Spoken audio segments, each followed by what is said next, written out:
especialistas. Tiene ¿Cómo se han varias maneras de verse un arma, varias maneras de analizarse, y vamos a ver de qué manera en el ámbito internacional se está tratando de lograr un entendimiento armónico entre las naciones para poder atacar un problema que cuando lo vemos en nuestro país pareciera que es exclusivo nuestro y la verdad es que no. La verdad es que este problema del uso eh, no legal de armas de fuego se presenta en el globo. Después vamos a ver algunos tipos de armas de fuego, por qué les decimos el tipo específico, cuáles son sus características, lo que hace que nosotros le llamemos de cierta manera un arma y vamos a tratar de explicar por qué razones. Posteriormente vamos a ver las capacidades de estas armas, porque a partir de ahí es de donde debemos entender cómo jurídicamente eh, se, se, se analizan estas armas. Eh, Creo que aquí algunos tienen estudios en derecho y no quiero parecer que soy experto en derecho, soy un ciudadano normal en cuanto a derecho, yo soy experto en armas y a partir de la ciencia física, de la ciencia mecánica, de la balística, poder interpretar lo que jurídicamente se establece respecto a las armas.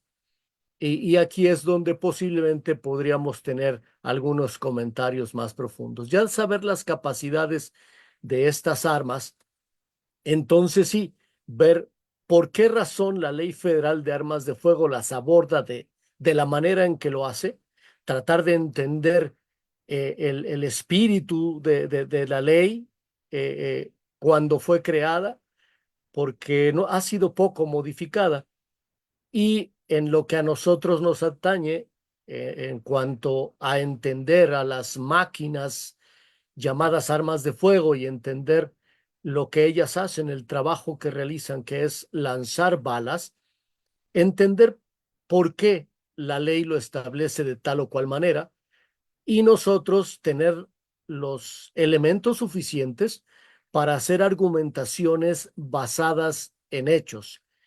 Eh, la ley, aunque sea interpretativa, requiere de los especialistas como ustedes para poder entender algunas cosas que por costumbre se llevan de alguna manera y las costumbres en determinado momento se pueden convertir en leyes. Sin embargo, las leyes físicas, todo lo que está detrás de las máquinas llamadas armas y las municiones que utilizan, pues está fundamentado en hechos científicos, en hechos comprobables. Entonces vamos a tratar de entender un poco esta parte de la ley. Y por último, vamos a llegar a realizar algunas conclusiones que espero las podamos llegar a realizar en conjunto con los comentarios que ustedes me puedan ir enriqueciendo y de ahí poder partir para llegar a un final que sea satisfactorio para los fines o los objetivos que ustedes persiguen con recibir estas capacitaciones. Bueno, entonces, para empezar, veamos los antecedentes. Veamos que las armas han acompañado a la sociedad humana desde el registro más antiguo del que tenemos nosotros catalogado. Es decir, nosotros en la historia propia del ser humano, tenemos registros de hace poco más de 2,5 millones de años de la existencia del hombre aquí en la Tierra. Y desde entonces nosotros encontramos que el humano se ha rodeado de instrumentos para poder sobrevivir y poder hacer su vida, uh, si no más fácil, más cómoda y poder sustentar su existencia en este planeta. Entonces, cuando nosotros hablamos de arma, un arma, según la lengua, un arma es un instrumento que sirve para atacar o defender. Así de simple. ¿Qué es atacar? Atacar es causar un daño. ¿Y qué es defender? evitar ese daño. Entonces, si nosotros ocasionamos un daño con algo, ese objeto puede considerarse como un arma. Asimismo, si nosotros utilizamos un objeto para que algo no nos provoque un daño, también lo podemos considerar como un arma. Aquí hay que ser bien específicos al entender el idioma. Puedo considerar objetos como armas. Sin embargo, existen objetos ideados y fabricados exclusivamente para generar un daño o para proteger de un daño. Y a eso es a lo que nosotros le podemos llamar arma sin decir que se considera como tal, sino que es un arma. Entonces, el hombre primitivo en la edad de piedra utilizaba precisamente esos instrumentos, esos objetos, las piedras, no solo para causar daño, las usaba para construir cosas, para amasijar plantas, para poder alimentarse, pero también, como lo dije al inicio, lo podía utilizar para causar daño, para poder dañar a un animal que después podría servir como alimento, ¿sí? Entonces hay que entender que hay objetos que los puedo considerar como armas, aun cuando no sea esa su finalidad única. Sin embargo, hay otros objetos que ya de por sí, desde su creación, desde su idea, están planeados para causar un daño o para detener un daño. Y en ese caso, por ejemplo, en el periodo medio del Paleolítico ya tenemos nosotros vestigios de lanzas.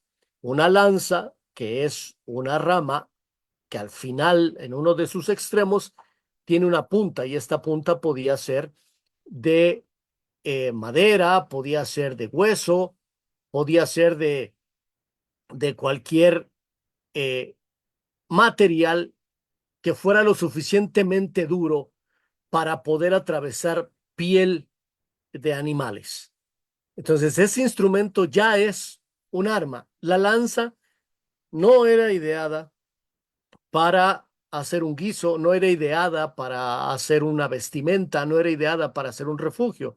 La lanza era ideada para causar un daño a un animal que posteriormente pudiera servir de alimento, ¿sí?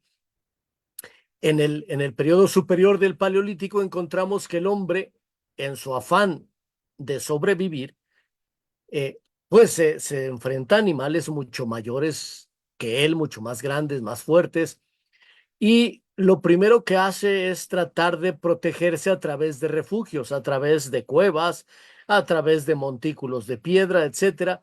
Y esos montículos que después se convertirán en las grandes fortalezas que llega a construir el hombre, son las primeras armas defensivas, es decir, los muros que ahora nos cobijan, que nos protegen del clima, es probable que primeramente hayan servido o a la par hayan servido para protegernos de los ataques de animales. Entonces, esta es una manera de entender lo que es un arma.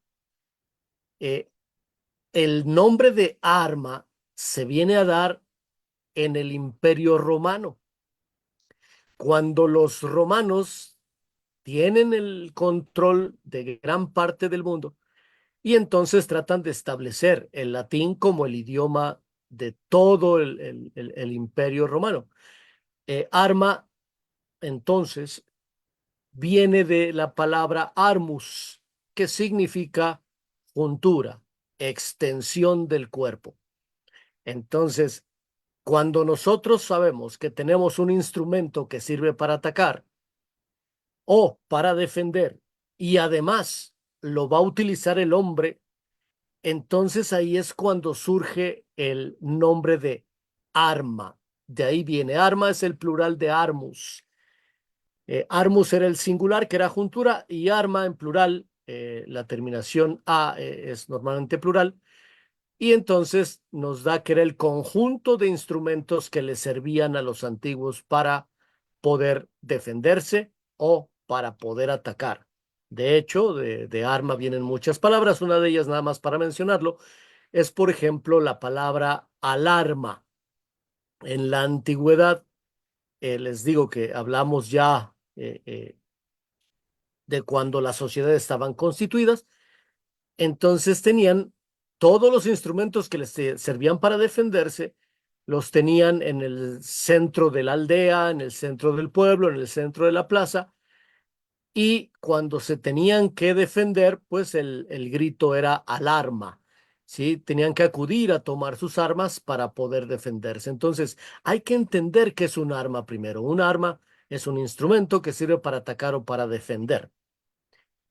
En cuanto al desarrollo de la historia y de las armas, como pueden ver en esta línea temporal, nosotros encontramos que desde hace 2.5 millones de años tenemos vestigios de la existencia del ser humano, ¿sí? Comprobables, pero no tenemos sino hasta en el siglo I antes de nuestra era, cuando surge un elemento muy importante para el desarrollo de las armas, y este elemento es la pólvora. Realmente no se sabe quién la ideó primeramente, se las atribuye a los chinos los que se les atribuye la invención de la pólvora. ¿Y qué es lo que llega a ser la pólvora? Bueno, si nosotros decimos que un arma es un instrumento para atacar y causar daño, una de sus acepciones, entonces lo que vamos a entender es que las armas, principalmente las armas individuales, lo que ocupan es la energía cinética para poder causar ese daño. Esta energía cinética, cuando se utilizaba con piedras, con palos, etcétera, hoy en la actualidad con bastones extensibles, etcétera, causaban el daño o causan el daño a través del golpe, ¿sí? El choque de un objeto con un cuerpo, pero lo que se está haciendo es transformar una energía, la energía mecánica del cuerpo, hacia el objeto que se sostiene, que es la extensión del cuerpo, y entonces se consigue darle velocidad a una masa. Y esto nos da entonces la energía cinética, que es durante el movimiento de ese objeto que va a golpear. Esas son las armas contundentes.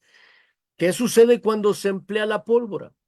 La pólvora lo que hace es exponenciar, no solo multiplicar, sino exponenciar la capacidad del humano para transformar energía, ¿sí? En energía cinética. Y esta energía cinética nos va a dar la capacidad de causar un daño a lo que nosotros queramos destruir, queramos detener, etcétera. Entonces, es bien importante entender estos conceptos de lo que es un arma, entender que principalmente las armas individuales y a las que nos vamos a referir más adelante, lo que utilizan es energía cinética, es lo que se utiliza para causar daño, y que la pólvora es un elemento esencial para exponenciar la capacidad del movimiento de los cuerpos y generar una gran cantidad de energía cinética, ¿no? Muy rápido entender que de China pasa a Europa, se supone, bueno, los análisis históricos establecen al monje Roger Bacon como quien la trae de China, la trae a Europa, y después de que él la trae, se empieza a conocer en todo el continente europeo. ¿Por qué hablo del continente europeo? Porque nosotros, nuestra historia en América se conecta con el resto del mundo a través de Europa. Es por eso que necesitamos entender de dónde viene. Aun cuando Roger Bacon la lleva a Europa, eh, hay algunos escritos, algunas historias que dicen que los árabes ya utilizaban la pólvora. Esto suena lógico porque el Medio Oriente está más cerca de China que Europa, ¿no? Para pasar a China los europeos tenían que pasar por Medio Oriente. De hecho, así, comentario al margen, es la razón por la que Colón llega acá o por la que los vikingos llegan acá, porque estaban buscando caminos que los llevaran al otro lado del mundo, que no conocían que existía América, ¿no? Entonces, los europeos para llegar a China tenían que pasar por Medio Oriente, y es por eso posible que los árabes ya utilizaran la pólvora antes que Roger Bacon la trajera a Europa, ¿no? Ahora bien, se supone que el hecho de utilizar la pólvora para lanzar objetos, para incrementar el movimiento de esos objetos, la velocidad de objetos en movimiento en Europa, fue un descubrimiento de otro monje que era Bertolt Schwarz, ¿sí? Este es un monje alemán que se supone que él fue el que dijo que se podía utilizar la pólvora. Pólvora viene del nombre de polvo, así, polvo, ¿sí? Que se podía utilizar la pólvora y su deflagración para poder lanzar objetos de gran envergadura a distancias pues mayores a las que el cuerpo humano podía hacer, y también eh, que unas armas como arcos o las mismas lanzas podían alcanzar, ¿no? Es entonces en este periodo de la Edad Media cuando se empiezan a generar las primeras armas de fuego. Las primeras armas de fuego eran grandes piezas de lo que ahora conocemos como artillería, eran grandes piezas para lanzar grandes objetos, ¿no? Ahora les llamamos cañones, sin embargo, en aquel entonces no eran llamados cañones. Vamos a verlo más adelante, ¿sí?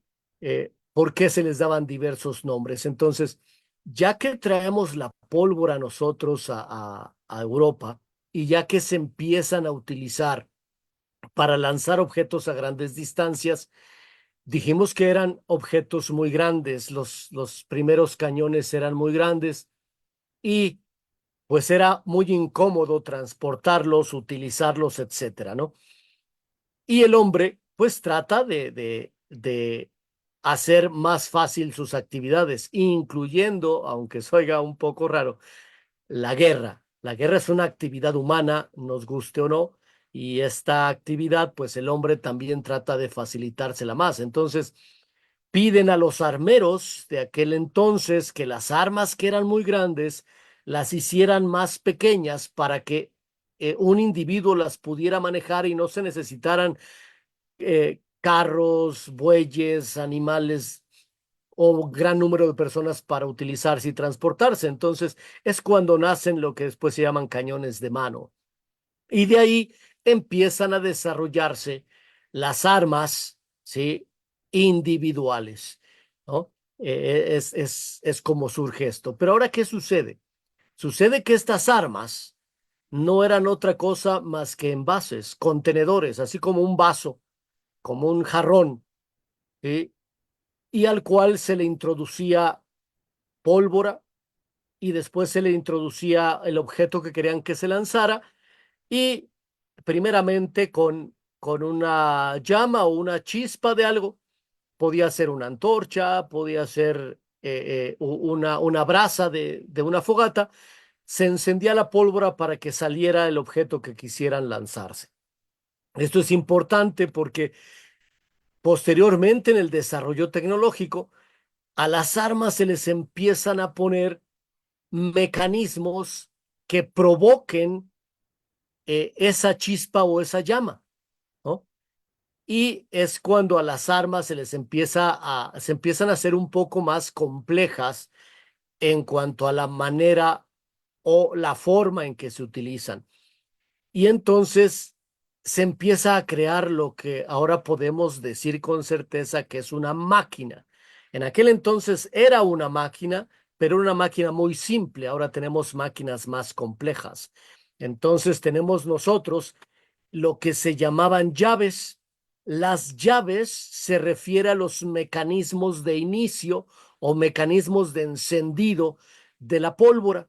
En aquel entonces se llamaban llaves, así como les dije que antes no se llamaban cañones las armas, ¿no? Recibían nombres diversos, ¿sí? Entonces las llaves eran la manera de encender la pólvora. Posteriormente, ya que se tiene esta capacidad tecnológica, las balas o los proyectiles, ¿sí?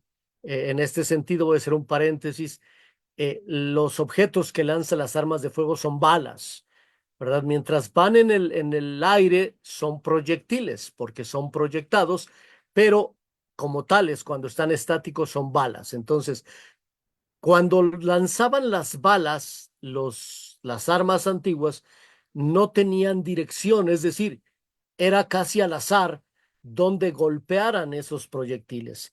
Era nada más apuntar la boca de la vasija, apuntar la boca del contenedor hacia donde yo quería que más o menos fuera el proyectil, disparaba y pues en una dirección general caía, pero no tenía yo control sobre la precisión del proyectil.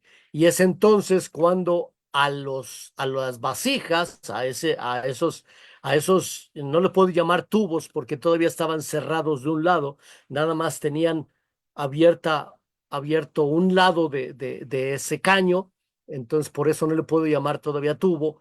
Entonces esas vasijas se les empieza a hacer unos surcos dentro, eh, para tratar de, primeramente, evitar tanta suciedad dentro del arma, que se pudiera limpiar mejor, y después se dieron cuenta que también le daba estabilidad al proyectil. Entonces, nosotros estamos hablando que la tecnología aplicada a los instrumentos para dañar va avanzando. Si ustedes se dan cuenta, de 2.5 millones de años a 1300, eh, al año 1300 de nuestra era, es una etapa muy larga.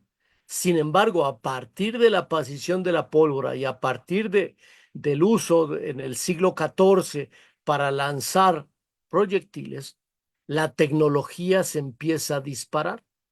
La tecnología da pasos agigantados y entonces empiezan no solo a ver de qué manera hacer que nuestros proyectiles vayan a donde yo quiero que vaya, sino que también se empiezan a idear maneras de encender de una manera, más simple y más efectiva las cargas de pólvora, ¿no?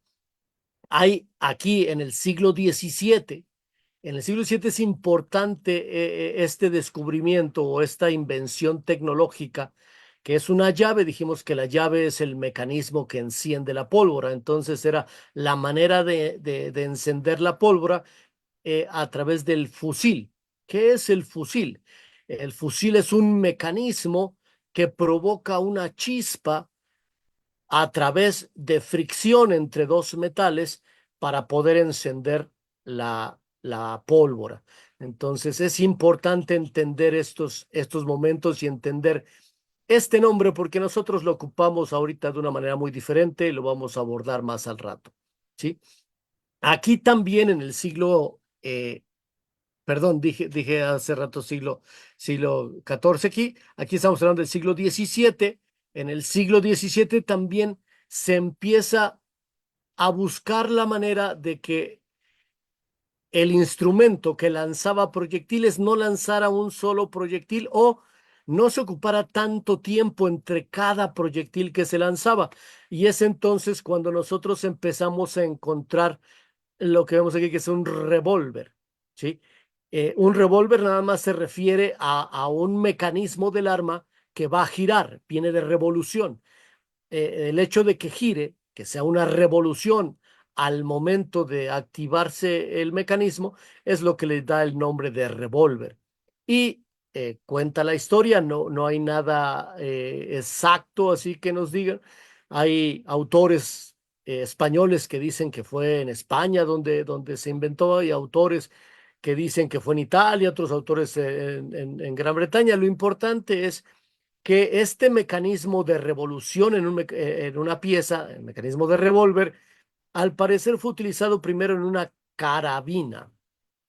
Entonces, vean que aquí tenemos un fusil, tenemos una carabina y tenemos un revólver, ¿sí? Entonces, esto lo vamos a abordar más al rato para entenderlo, pero vean desde dónde viene, ¿no? Desde qué época viene este tipo de vocablos.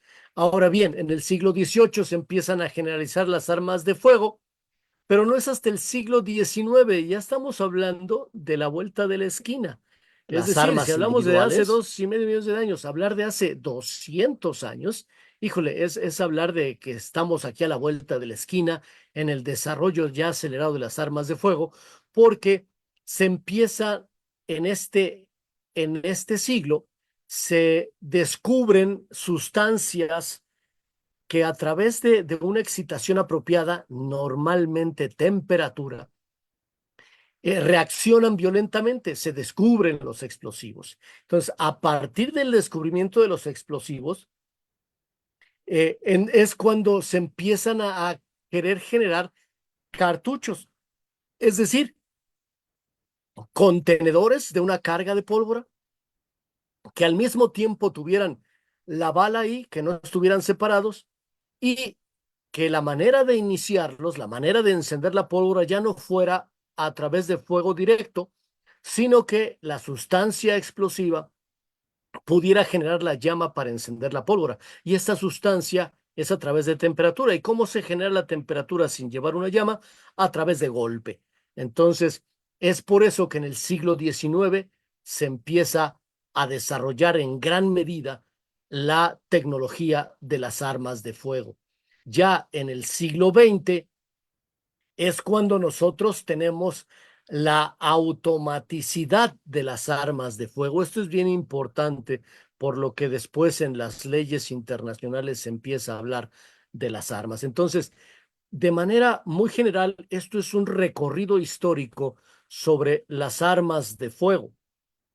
Recuerden, son armas, es decir, instrumentos que van a servir para atacar o para defender, para causar daño o para evitar ese daño. Sí, la mayoría de las armas, no sé si decirlo desgraciadamente, eh, se ocupan para causar daño. Entonces, las armas, normalmente cuando hablamos o escuchamos la palabra arma, eso es lo que nos da la imagen, ¿no? Un daño, algo que va a causar un daño. Entonces, hay que entender, como dije, que aquí hay una palabra que es fusil, otra palabra que es carabina, otra palabra que es revólver.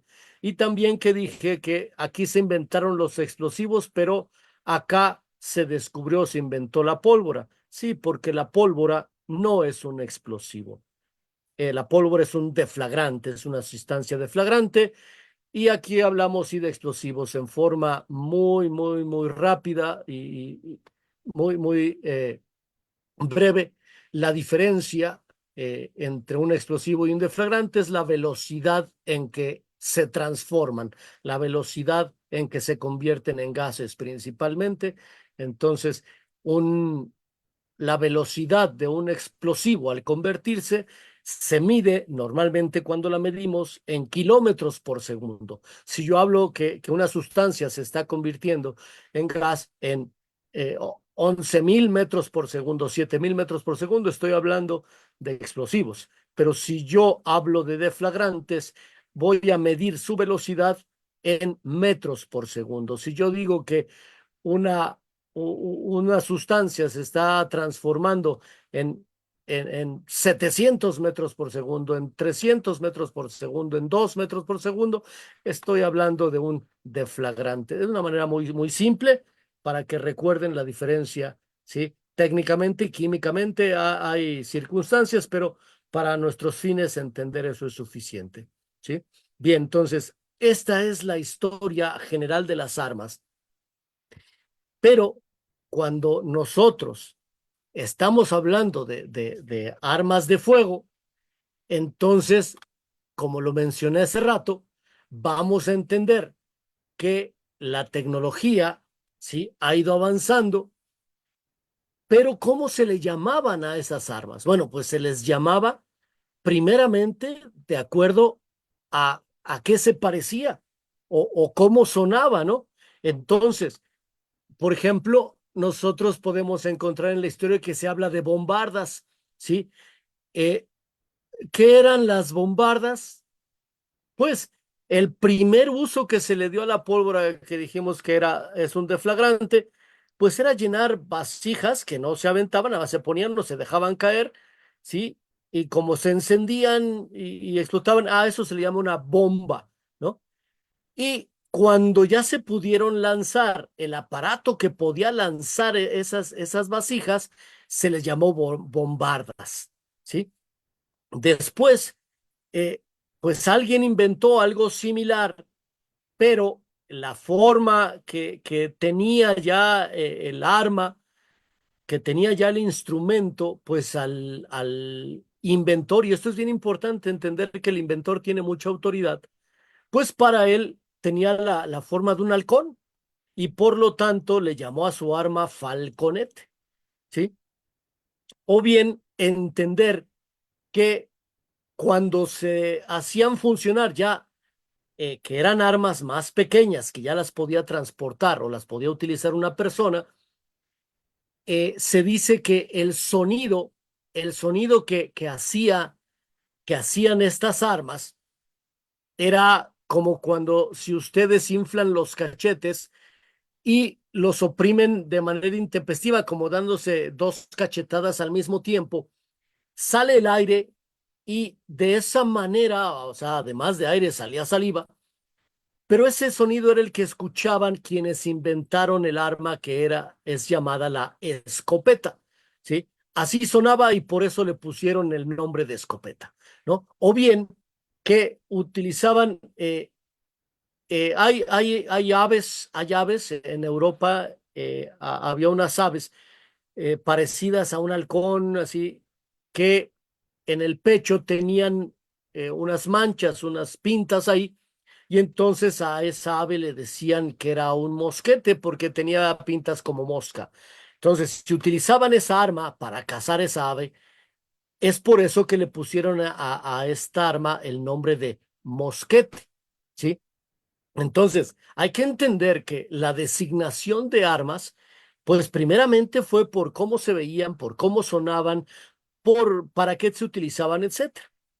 Dijimos en la línea histórica que teníamos mecanismos de disparo, de la manera de encender la pólvora, ¿no? Entonces, si nosotros teníamos un cañón, ¿verdad? Un contenedor con pólvora que queríamos que se deflagrara para lanzar un proyectil, pues ¿cómo la vamos a encender?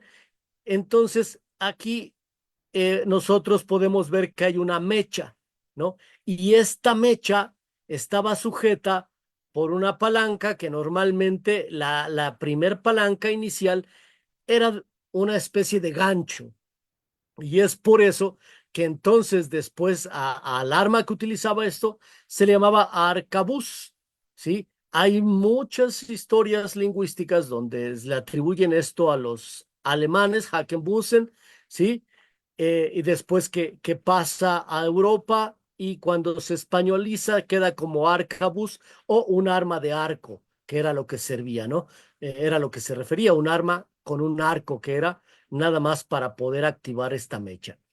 Posteriormente se genera un mecanismo que parecía al de un reloj al que le dan cuerda, ¿sí? Se sostenía con un fijador y cuando se soltaba la rueda giraba y como aquí se tenía una piedra, una pirita para sacar chispas, entonces fueron las armas de rueda.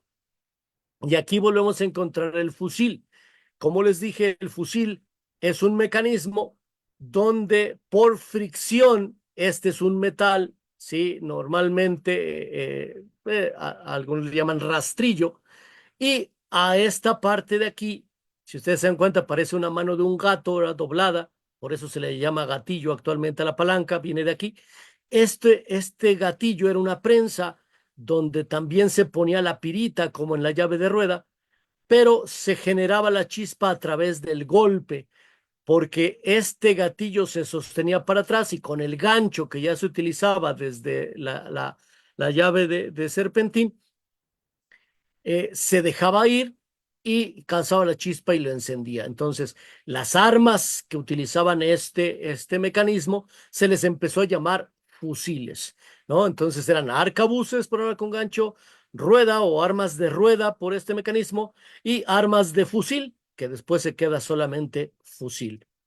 Y el último adelanto en la antigüedad, cuando ya los explosivos se inventaron, entonces ya cambiamos, vean, un mecanismo muy similar. Este era gatillo y curiosamente después a este le pusieron perrillo porque parecía un perrito, ¿no?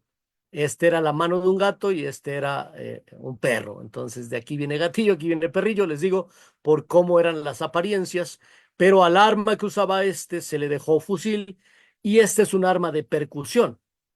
Es decir, ya el golpe que se le daba a una tacilla que contenía explosivo podía encender la pólvora y lanzar al proyectil, ¿sí? Después de eso se empezó a designar a las armas por el peso de los proyectiles que utilizaban.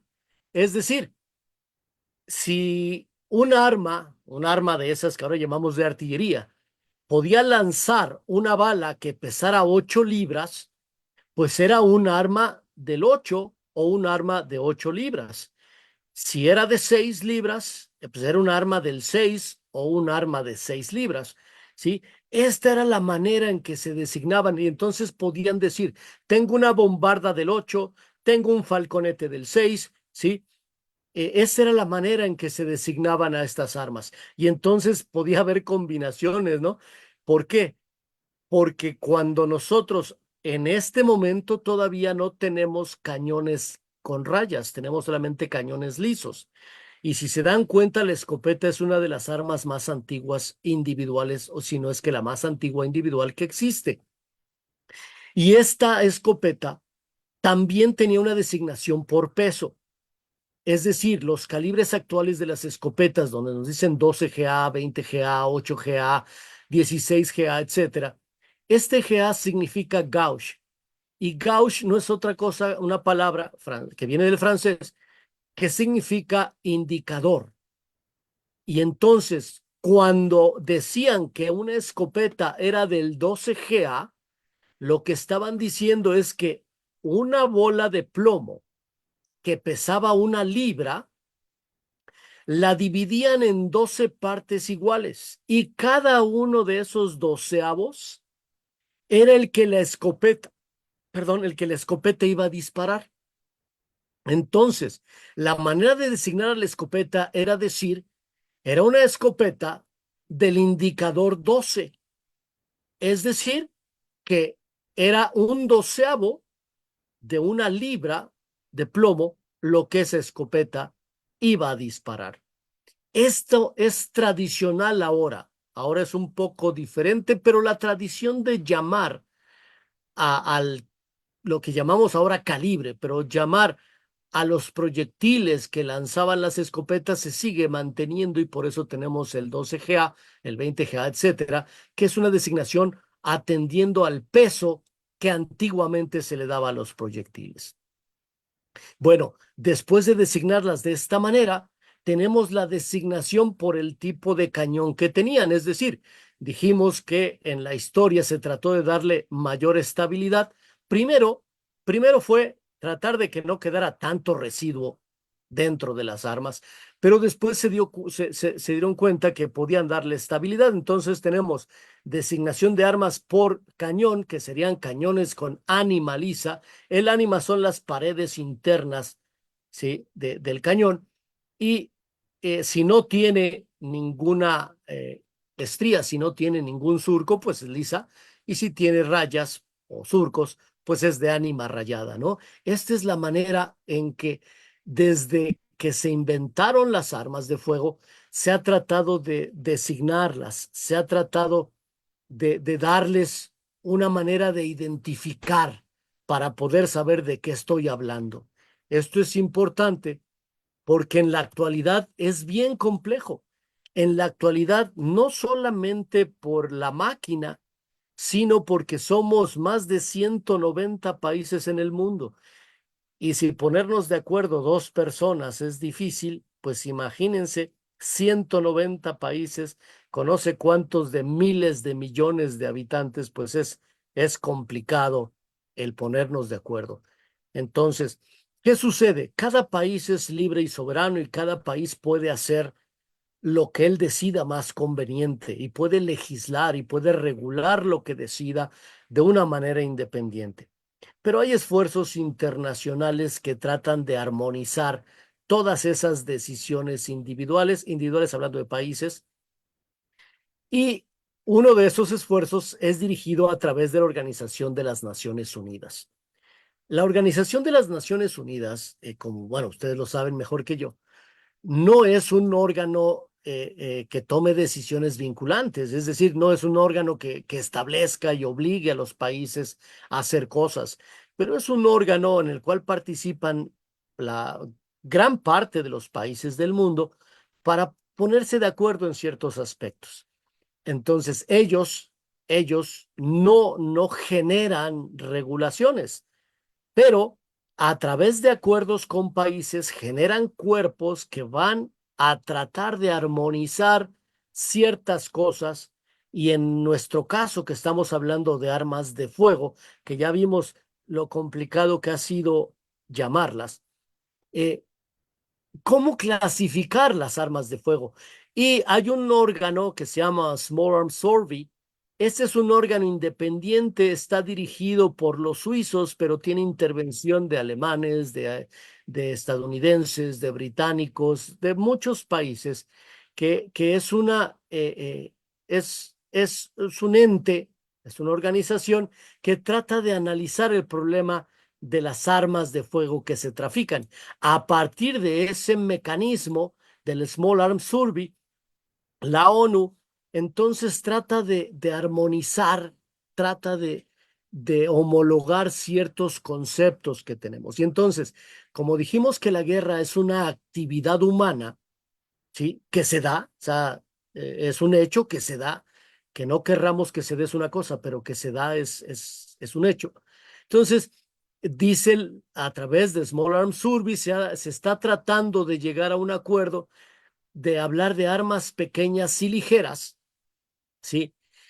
Al hablar de armas pequeñas y ligeras, se trata de hablar de las armas que se utilizan tanto en ámbito militar, en las guerras, como en ámbito civil, en la comisión y la prosecución de delitos, ¿sí? Armas pequeñas y ligeras, ¿sí? Y de estas, perdón, aquí un paréntesis, las armas pequeñas y ligeras se ven complementadas con las armas de artillería en la guerra. El Small Arms Survey no abarca las armas de artillería porque está más concentrado en los delitos que se cometen con las armas que pueden ser utilizadas tanto en ámbito militar como en ámbito civil. Por eso están concentrados en las armas pequeñas, ¿no? Las small arms, pero establecen ciertos parámetros para considerar un arma pequeña o un arma ligera. Entonces, otra vez, las armas pequeñas y ligeras son armas de fuego que se pueden utilizar en el ámbito militar y en el ámbito civil. Sí, estamos hablando de guerras y estamos hablando de delitos, comisión de delitos y prosecución de delitos, ¿no? Ahora bien, dentro de las armas pequeñas, ¿sí? Las armas pequeñas están diseñadas para su uso individual. Esto es importante entender, ¿no? Cuando ellos hablan de armas pequeñas, hablan de armas de uso individual y las armas ligeras son armas diseñadas para utilizarse a través de un equipo, cuando se requieren dos o más personas para su utilización.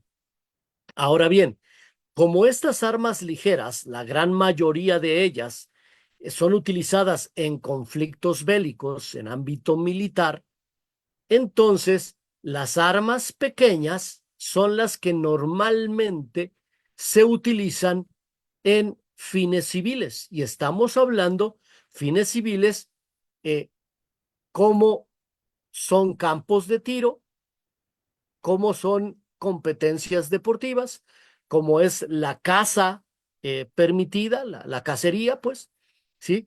Y estas armas pequeñas que, como dijimos, son utilizadas individualmente, un arma individual es aquella o un arma pequeña es aquella que la puede transportar y utilizar una sola persona con todos sus implementos. Es decir, si él va a utilizar una mira telescópica, él la puede llevar. Si él va a utilizar cartuchos, él los puede llevar. Si va a utilizar cargadores, él los puede llevar. Eso es para entender lo que es un arma pequeña. Ahora, el arma pequeña, le vamos a llamar así, small arm en inglés, arma pequeña, cuando no hablamos nosotros de ámbito militar. Normalmente, el término para definirse en el medio civil es arma de fuego. Aquí viene una complicación en nuestro idioma, porque nosotros estamos hablando desde el inicio de armas de fuego en general, ¿sí? Y la cuestión es que como internacionalmente la lengua franca, el idioma internacional es el inglés, en inglés sí hay diferencia en decir small arm y decir firearm. Entonces, si en inglés decimos small arm, estamos hablando de un arma pequeña, ¿sí? Es decir, para fines militares. Y si hablamos de un firearm, estamos hablando también de un arma pequeña, pero para fines civiles, ¿sí? Es decir, para utilizarse, como vemos aquí, en fines legales, en campos de tiro, cacería, etcétera. Y la regulación de estas firearms, de estas armas de fuego, ¿sí? De estas armas de fuego pequeñas, es una regulación local. Otra vez, la ONU no vincula, la ONU hace sugerencias, trata de armonizar, trata de estandarizar, pero el país es soberano y cada país va a regular como mejor le convenga para sus fines de desarrollo nacional, ¿sí? Entonces, estas firearms, armas de fuego, que son las armas pequeñas, entonces también las vamos a poder nosotros clasificar, ¿sí? Clasificar en cortas y largas, ¿sí? ¿Cuáles son las cortas? Las cortas son de manera muy simple, las diseñadas para operarse con una mano. Un revólver, una pistola, un pistolón. Esas son las armas cortas. Esto es importante entenderlo porque a veces pensamos que se refieren al tamaño del arma y no se trata del tamaño, se trata de su utilización, cómo se utiliza el arma y entonces es lo que me da la designación de si es corta, que es diseñada para utilizarse con una mano, o si es larga, porque está diseñada para utilizarse con apoyo, principalmente del hombro, porque la utiliza un individuo.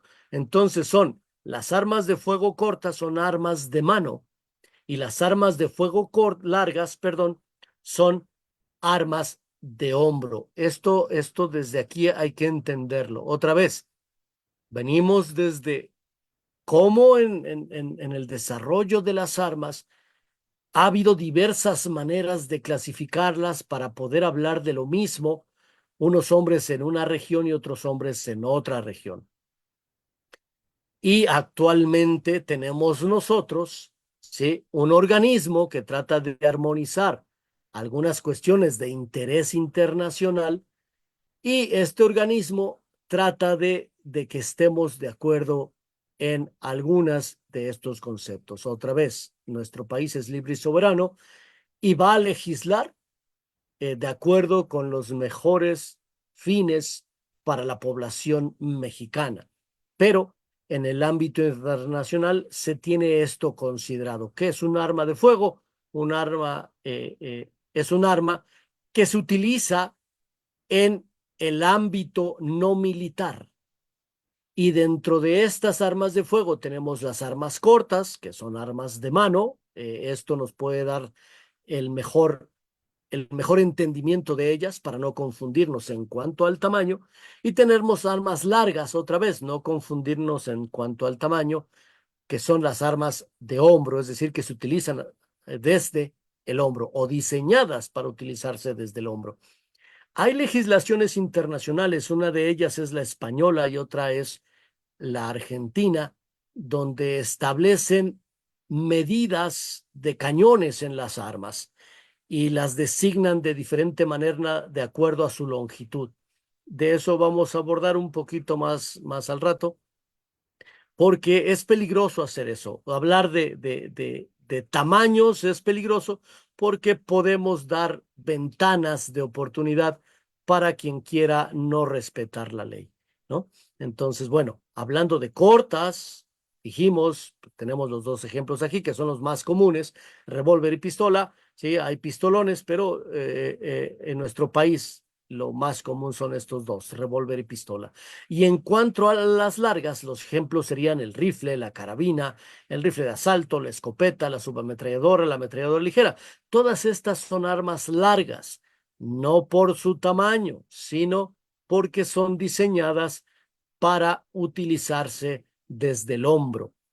En lo personal, en lo personal, para tener menos confusión, siempre hago esta aclaración. Yo siempre les digo a mis estudiantes, sí, las armas de mano o armas cortas, las armas de hombro o armas largas, y ya me permite a mí mismo no confundirme en cuanto a que si es el tamaño o no. Es su operación. Esto es bien importante entenderlo, ¿sí? Porque entonces, cuando nosotros tenemos tipos de armas, ¿sí? Aquí, y bueno, me voy a regresar tantito nada más, nuestro tema se centra en las armas largas, ¿eh? Se centra en las armas largas, armas de fuego, es decir, de uso civil que se utilizan o son diseñadas para utilizarse desde el hombro, ¿sí? Y entonces, dentro de estas armas largas, tenemos varios tipos de armas. Y estas armas, tenemos el primero, que sería un rifle, ¿sí? Esto es bien interesante porque nosotros decimos aquí, o la definición es que sea un cañón largo y rayado, también llamado fusil. ¿Qué es el rifle? El rifle, en la historia dijimos que cuando quisimos, los armeros quisieron hacer precisas las armas, les hicieron rayado en el cañón. La historia dice, se lo atribuyen muchos, pero se lo atribuyen más a los ingleses. La historia le atribuye a los ingleses el desarrollo del rayado dentro del cañón. Y el término inglés para referirse a esa actividad de hacerle surcos a las paredes internas del cañón se llama rifling. Se escribe rifling, el rifling. Y entonces, cuando a las armas se les empieza a dotar de ese rifling, entonces se les empieza a denominar como rifles. Partiendo de este dato histórico, entonces, a excepción de las escopetas, todas las otras armas son rifles estrictamente hablando. ¿Por qué? Porque tienen el cañón rayado. Sin embargo, sin embargo, cuando las armas en la antigüedad se hicieron más pequeñas y ya se pudieron manejar con una mano, para no confundirse con las que se apoyan en el hombro, fue cuando se les empezó a dar el otro nombre de pistola, por ejemplo. Nadie sabe tampoco de dónde viene. Los italianos dicen que allá en su país había una villa que se llamaba Pistoia, y de ahí viene. Los franceses dicen que había un oficial del ejército francés que se apellidaba Pistolet, y de ahí viene. Realmente nadie sabe. La realidad es, o el hecho es, que pistola surgió para no decirle rifle, porque también tiene el cañón rayado. Y como su característica fue que se pudiera disparar con una mano, pues resultó totalmente exitoso el nombre. Exitoso porque se podía entonces hablar de un rifle y decir, ah, entonces esta arma se dispara desde el hombro y tiene cañón rayado. Y hablar de pistola y decir, sí, tiene cañón rayado, pero se utiliza con una mano. Entonces, de ahí vienen estos conceptos, ¿no? Otro concepto que también es algo interesante, es el de carabina. Híjole, y esto causa muchos problemas en la identificación. Causa muchos problemas en la identificación esto de hablar de un rifle, de un fusil. Ah, perdón, aquí el fusil. Sí, ahorita vuelvo a esto. En cuanto a rifle y carabina, porque eh, viene de un plano comercial. ¿Qué sucede? Los rifles que se utilizaban en la antigüedad eran muy largos, ¿sí? Los arcabuces necesitaban una vara, una horqueta, que es una vara larga que termina en forma de Y. Necesitaban una horqueta para apoyar el cañón y entonces poder ellos ponerse detrás del arma y dispararla. Era muy larga, muy pesada y necesitaba esa horqueta, ¿sí? Después les recortaron un poco, pero los combatientes decían, y principalmente la caballería, los que andaban a caballo, no podían llevar esos fusiles tan largos porque molestaban al caballo, era difícil montar, desmontar y el caballo llevar el término, decían terciada, ¿sí? En el ámbito militar decimos a la granadera, es decir, el arma colocada en la espalda con el portarrifle en el pecho, o sea, ahí metida en el cuerpo. Y entonces les piden a los armeros, los de caballería principalmente, que les hagan un arma más pequeña. Y la manera más simple de hacer el arma más pequeña es recortando el cañón. Entonces, estrictamente hablando, una carabina no es otra cosa que el mismo fusil o el mismo rifle. Aquí, como ven, ¿sí? Estos dos, este es el M16 y este es el M4. Es decir, es la misma arma, los mismos mecanismos, el mismo cartucho, pero ¿cuál es la diferencia? Que el cañón de la carabina es más corto que el cañón del fusil. Tuvo tanto éxito esto que incluso hoy en la modernidad hay fabricantes que dicen que no fabrican rifles, que fabrican carabinas y así les ponen en sus cuerpos a las armas carabina. Esto fue o es más comercial que técnico. ¿Sí? Por eso nos causa problemas en la identificación de armas, porque nos dice alguien es que eso es una carabina. ¿Por qué es una carabina? Porque es más pequeña que un fusil. Bueno, ¿tú tienes el modelo del fusil de dónde viene esa carabina? Técnicamente hablando, para yo decir que es una carabina, debería tener, ¿sí? Eh, debería tener el fusil. Sí, carbon, carbon es el término en inglés, carbon, y el término ya nuestro, español o castellanizado es carabina, ¿sí? Que las dos vienen del francés, ¿sí? La carabina, inicialmente en francés, era la dama de compañía que iba con la doncella si algún pretendiente la invitaba a platicar o algo así. Esa era la carabina. Y como la caballería solicitó un arma que la pudiera acompañar, porque todavía los combates eran con sable, con espada, con arco, no eran con armas de fuego, entonces al arma que resultó de la petición de la caballería le pusieron este término de la acompañante, ¿no? Pero carbine es el término inglés y por eso acá a este le dicen the M4 carbine, ¿no? Como a este le dicen the M16 rifle. Entonces, eso sería, pero en nuestro término españolizado es carabina, ¿no? Y esto es importante entender, es muy buena esta observación o esta pregunta, porque les dije que aquí fusil, ¿verdad? Rifle y fusil es lo mismo. Como comentamos en los antecedentes históricos, a las armas que utilizaban el mecanismo de encendido de la pólvora que hacía chispa, les pusieron una llave o un mecanismo que se llamaba fusil. Viene del francés también fusilé.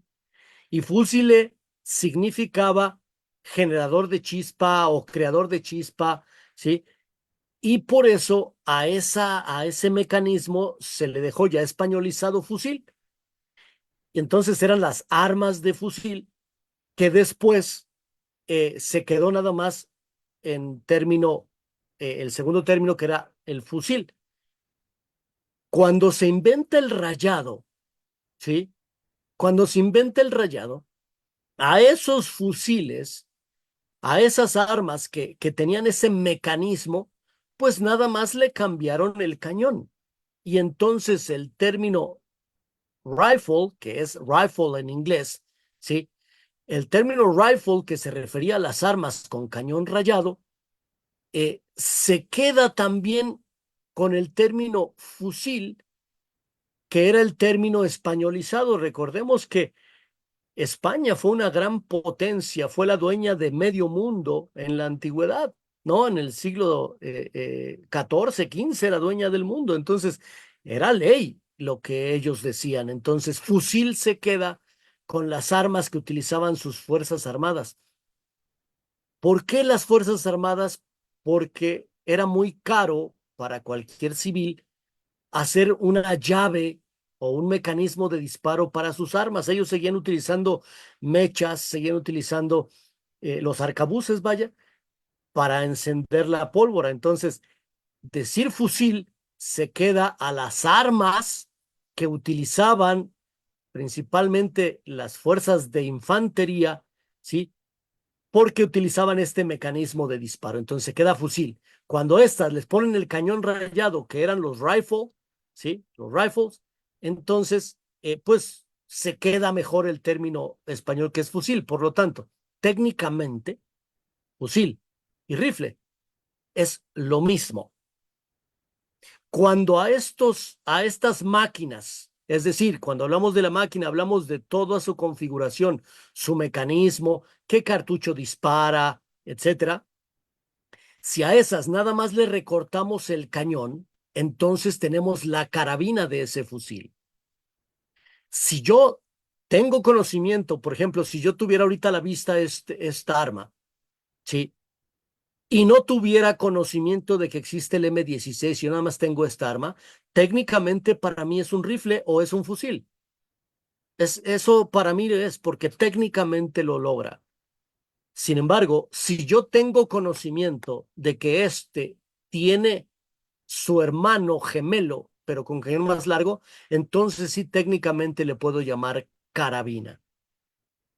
Ahora bien, como es un término que resultó comercialmente exitoso, hay muchos fabricantes que aquí le ponen el nombre carabina. Y ahí en la identificación es donde nosotros tenemos que ajustarnos a ese nombre. ¿Por qué? Porque está ahí, porque es lo que nosotros podemos demostrar, porque nosotros, al momento de exhibir el arma, aquí va a decir carabina. Y si el fabricante lo puso así, el fabricante tiene esa libertad y esa autoridad, por llamarlo así, de llamarle carabina al arma que él fabrica. Pero si no tiene el nombre carabina aquí, yo solamente le voy a poder llamar carabina cuando conozco y tengo la capacidad de demostrar que existe un rifle o fusil con las mismas características. La única diferencia es el largo del cañón. Esto es bien importante, ¿no? Por la identificación. Ahora bien, ¿sí? Nosotros tenemos el rifle o fusil. Recordemos, rifle o fusil van a ser sinónimos. Rifle o fusil de asalto. Este también es un término que resulta comercialmente muy atractivo. ¿Cuál es la designación del rifle de asalto? El rifle de asalto tiene que tener cadencia semiautomática o automática. Es decir, yo puedo tener un rifle y puedo tener una carabina que pueden ser de repetición o que pueden ser de tiro a tiro. Esos no son de asalto. Para que sean de asalto, su cadencia debe ser semiautomática o automática. Además, este tipo de armas no son adecuados ni son fácilmente adaptables para el deporte o la caza. ¿Sí? ¿Por qué los rifles o las carabinas de cacería o de tiro deportivo son armas muy precisas, ¿sí? Armas precisas para la guerra, porque los rifles de asalto son ideados para la guerra, se utilizan para tiradores designados o francotiradores, ¿sí? Y en muchas ocasiones se utilizan rifles diseñados para cacería o para tiro deportivo, asignados a esos individuos con misiones especiales en la guerra. Los combatientes normales utilizan rifles de asalto que tienen cadencias semiautomáticas y automáticas, aunque pierden un poco de la precisión.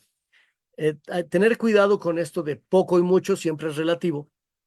Perder un poco de precisión no va a significar que no va a pegar donde apunte, pero es que es diferente el hecho de que yo esté compitiendo, donde yo tenga que meter 5 disparos o 5 impactos en un diámetro de 1 pulgada, ¿sí?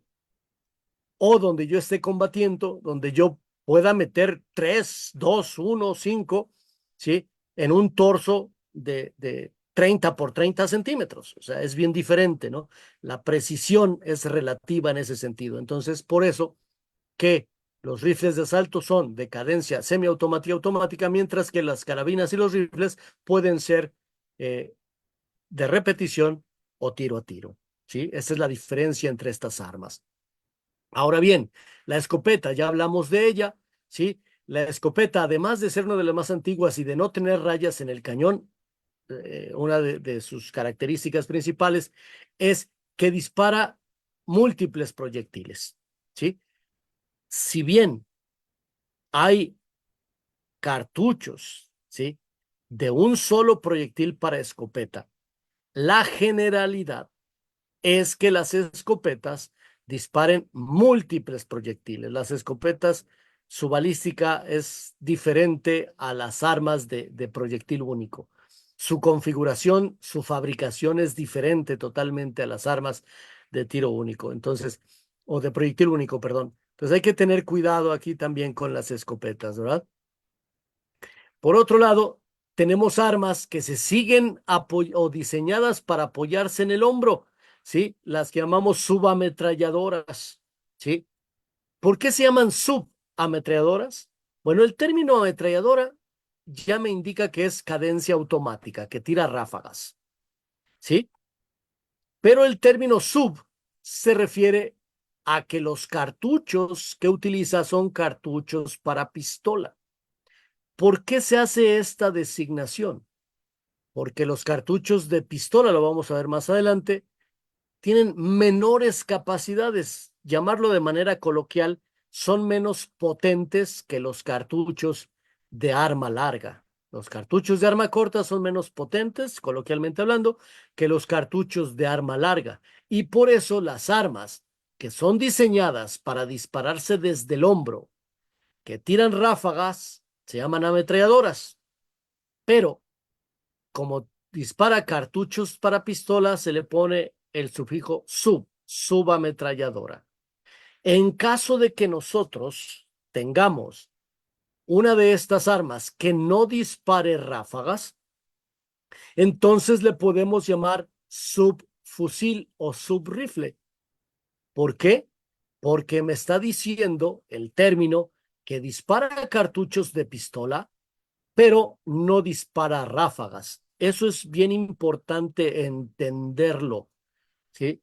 ¿Por qué? Porque al momento de que nosotros establezcamos alguna definición o alguna designación, tenemos o debemos tener el argumento sustentado en hechos, ya sea hechos físicos, hechos mecánicos, o hechos históricos, incluso hechos lingüísticos. Es en lo que nosotros tenemos que apoyar nuestras argumentaciones. Eso es bien importante. Es decir, si a mí me dicen, oye, ¿por qué no dices que es subametralladora? Porque no dispara ráfagas. ¿Y por qué dices que sí es subfusil? Porque dijimos que los fusiles o rifles disparan en repetición o tiro a tiro, pero también los rifles de asalto disparan en semiautomático. Entonces, por eso le puedo dar aquí la definición de fusil y sub porque utiliza cartuchos para pistola. De hecho, hay sinonimia aquí. Una metralleta, por ejemplo, es un término adecuado. Metralleta se refiere a una subametralladora. ¿De dónde viene? Viene también lingüísticamente hablando. Nosotros tenemos, por ponerles ejemplo, tal vez sea más claro, nosotros tenemos camiones, pero cuando estos camiones los hacemos más pequeño para que ocupen o puedan transportar menor número de personas o menor número de carga, ya no les llamamos camiones, les llamamos camionetas. Siguen siendo vehículos de transporte principalmente de carga, pero les llamamos camionetas porque son más chicos de menores capacidades. De igual manera, un avión, decimos un avión a un transporte muy grande, pero cuando nosotros tenemos aviones pequeños de dimensiones más pequeñas que también transportan menor número de personas o de carga, les llamamos avionetas. Entonces, una subametralladora también puede ser llamada metralleta. ¿Por qué es metralleta? Porque lanza metrallas, lanza ráfagas y es más pequeña que una ametralladora. Entonces, eso es también sinonimia. También podemos encontrarnos aquí un término que es una pistola ametralladora. Hay que tener cuidado, el término pistola ametralladora lo sacaron los alemanes porque ellos estaban tratando de diseñar pistolas, armas de mano con una mano que dispararan ráfagas. Y después, cuando salen las armas parecidas a esta, ellos tienen su designación de pistola ametralladora. De hecho, en el ejército mexicano tenemos la MP5, que es la pistola ametralladora, ¿sí? De la Heckler Koch. ¿Qué sucede ahí? Que si bien podría utilizarse como sinónimo de subametralladora, es más propio llamarle pistola ametralladora, por ejemplo, a la Glock con la que están teniendo problemas nuestros vecinos del norte. Eh, a la Glock, la misma compañía generó un dispositivo de automaticidad que permite que la Glock se pueda disparar en ráfaga, ¿sí? Entonces, hay que tener cuidado. A esa Glock, disparando ráfaga, sí recibiría de manera más idónea el término pistola ametralladora. Ese es el término más correcto. Mientras que las